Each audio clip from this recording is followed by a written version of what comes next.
Now let's look at how you evaluate functions.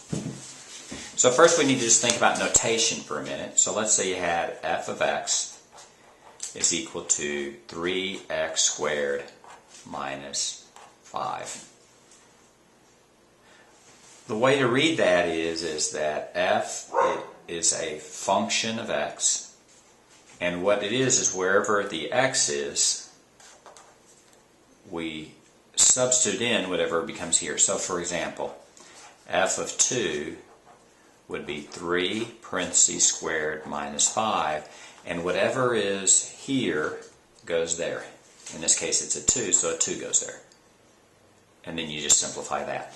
So that's 2 squared is 4, so it's 3 times 4 minus 5. 12 minus 5 is equal to 7. How about f of minus 4? 3 parentheses 2 minus 5. I think about it, f of x really means this. It means f of whatever is 3 whatever squared minus 5. And it doesn't matter what that thing is. If it's a smiley face, it's a smiley face. If it's a 7, it's a 7. In this case, it's a minus 4, it's a minus 4. And then everything else is just plugging numbers in. Minus 4 squared is 16, a positive 16, so it's 3 times 16 minus 5. So that's 30, 48 minus 5, or 43. Let's say you had f of x minus 4. That's a little bit more complicated, but it's the same idea. 3 parentheses squared minus 5, and whatever is there you put there. So in this case you put in x minus 4, and then you simplify that. Now what's complicated here is that you need to square this term, but that's going to be a foiling problem. So that's x minus 4 times x minus 4. So you're going to multiply these three out before you add them. So this is going to be x squared minus 4x minus 4x plus 16. Then I'm going to distribute the 3, and I get 3x squared minus...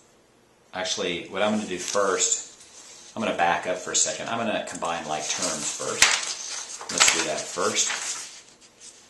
So that's 3x squared minus 8x plus 16 minus 5. And then you're going to distribute, so that's 3x squared minus 24x plus 48 minus 5. And that's 3x squared minus 24x plus 43.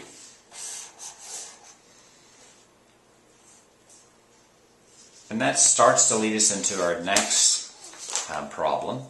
Let's say you had f of x is equal to 2x minus 4. And then let's say you had f of g of x. Then you go 2 parentheses minus 4, and you'd plug in g of x there, whatever g of x happens to be. And that leads us to our next video, which is composition of functions.